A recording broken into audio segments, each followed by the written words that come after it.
My name is Abby Vitus, and this is my persuasive speech on why you should donate blood. This is my audience.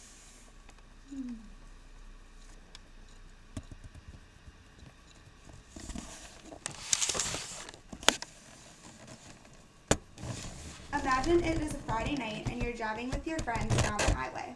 You're enjoying your new favorite pop song and singing at the top of your lungs. All of a sudden, a semi-truck goes over the line and crashes into your car. Your best friend has been ejected from the car because she isn't wearing a seatbelt and is now gushing blood.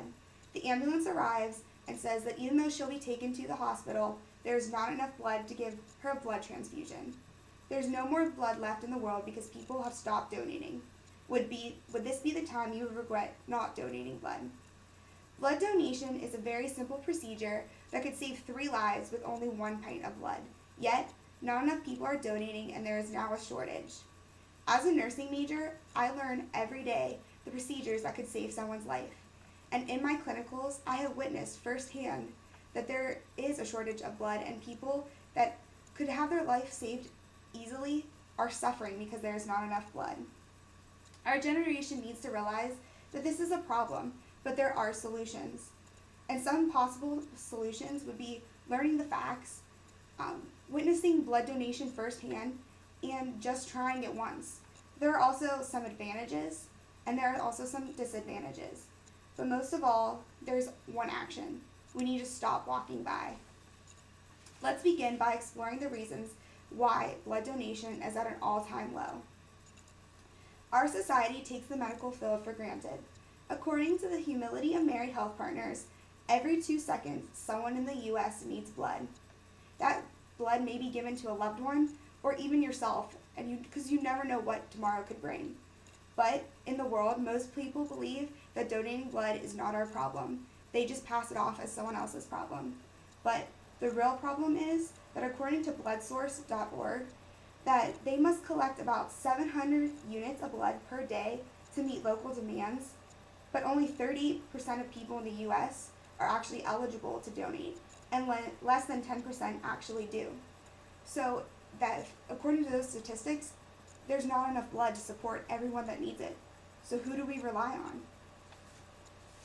What is the cause for this? There are actually not causes, but excuses. And according to University of Maryland Medical Center, common excuses include, I don't like needles, I'm too busy, I don't have time, I already donated, I was unaware of the shortage, and I have no blood to spare. And some people even believe that their blood is too special, and they'll wait for there to be a need for their blood to be given. Second, we explore the numerous solutions that can be utilized to correct the blood donation shortage. Excuses do not have to be accepted because many solutions do exist. If you were a person that just answered or has previously used one of those excuses, here are some common solutions. If you don't like needles, pinch yourself. That's the same feeling you get when you donate blood. If you're too busy, it only takes about 1 hour to donate blood. That could be 1 hour that you use to take a nap. If you already donated, according to bloodsource.org, you can actually donate every 56 days.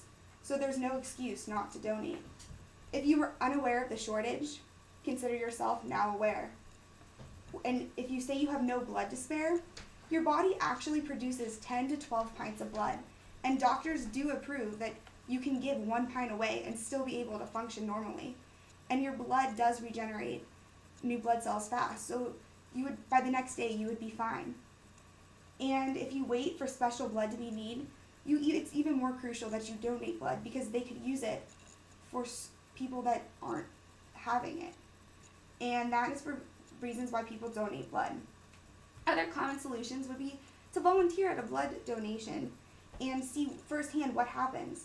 You could also sit down and talk with one of the nurses, and they could talk about your fears and what you could do to help yourself and be able to donate blood. And also you can just read statistics. There are so many sources on the internet that are scholarly and will explain why blood donation is so important. Next, many advantages exist for those who donate. In every situation, advantages and disadvantages do exist. However, for blood donation, the advantages definitely outweigh the harm that could happen. Some advantages is 1 pint of blood. Only 1 pint could save 3 lives. And according to AABB.org, when you donate blood, they only take the red blood cells, the plasma, and the platelets. And according to the American Red Cross, when you go to give blood, you actually get a mini physical, which could benefit you and maybe detect something that you didn't know existed, such as anemia. I know myself, I did not know I had anemia until they tested my iron. They check your blood pressure, they check your temperature. All these things that could benefit you if you decided to donate. And I think one of the coolest things is that when you donate blood and they test it, they actually find out what type of blood you have, and they will send you your blood type, which could benefit you if you ever needed blood, because they would instantly know what match to give you. But like I said, there are some disadvantages, and those disadvantages are, say you were getting tested and during your mini physical you found out bad news about your health. That could really discourage you to give blood next time. Also, if something is wrong, say your iron is too low. Personally, I was denied. And if someone's been denied once, that really means they probably won't come back again. And sometimes even if you donate blood and once they finally test it, they might not use it. And that's a really big discourager of people not giving blood.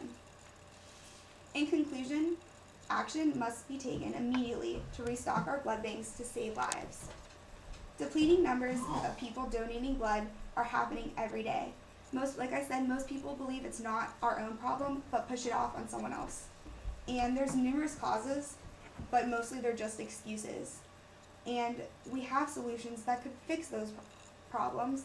And there are advantages and disadvantages, but the advantages definitely outweigh the disadvantages. And our action plan can be really small. Tomorrow could be the day that you walk outside and something terrible happens and you are the person that needs blood and there'll be none to save you. Would you regret not ever donating blood? So the next time you walk past a blood drive, stop, think, and go in and donate. You could save 3 lives and maybe even your own. Thank you for your attention and time. Very good.